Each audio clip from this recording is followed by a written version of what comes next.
और गतिरोध भी हम ही करते हैं। मुझे याद है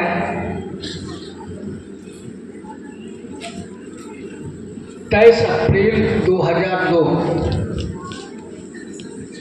एक छोटा सा घर में कोलकाता में साहब दीदी बैठे हुए थे। उन्होंने कहा, रात का 12 बज गया था। दीदी ने कहा चलिए ना अब सोया जाए, और साहब ने कहा जो रुको, अभी इन लोगों को गति देना है, गति देना है, क्योंकि यही गति एक दिन गति में बदल जाएगा और ऊर्जा में बदल जाएगा। हुआ वही, उनकी ऊर्जा सब में समाहित हुआ और काम होने लगा।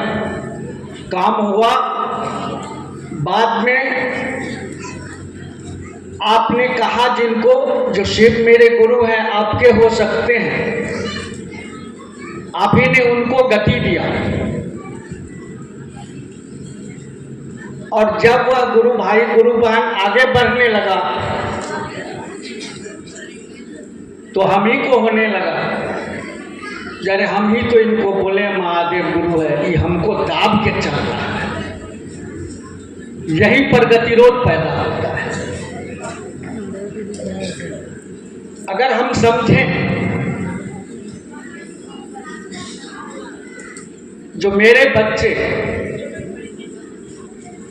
मेरे छोटे गुरु भाई गुरु बहन हमसे बढ़िया काम कर रहा है, तो साहब की बात याद रखना चाहिए। उन्होंने कहा जो गुरु कार्य में सहयोग करिए, शासन नहीं चलेगा।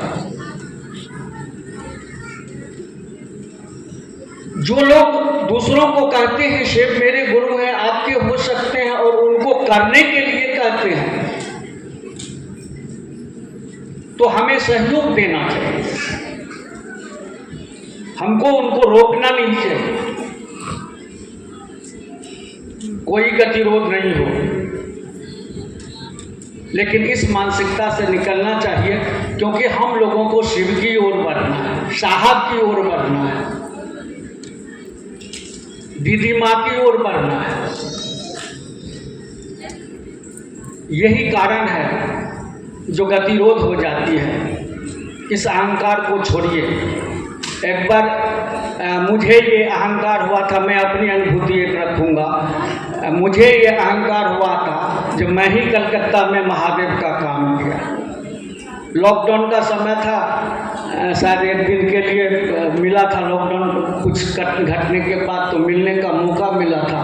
साहब ने मेरे अहंकार को तोड़ा और उन्होंने कहा, अमरकांत तुमने काम नहीं किया है, काम मैंने किया है, और मेरी अहंकार खत्म हो गई। उस दिन से मुझे लगने लगा जो मैं जब कुछ किया ही नहीं तो मुझे क्या चीज़ का अहंकार, क्या चीज़ का करना। यही बात हमको आपको समझना चाहिए।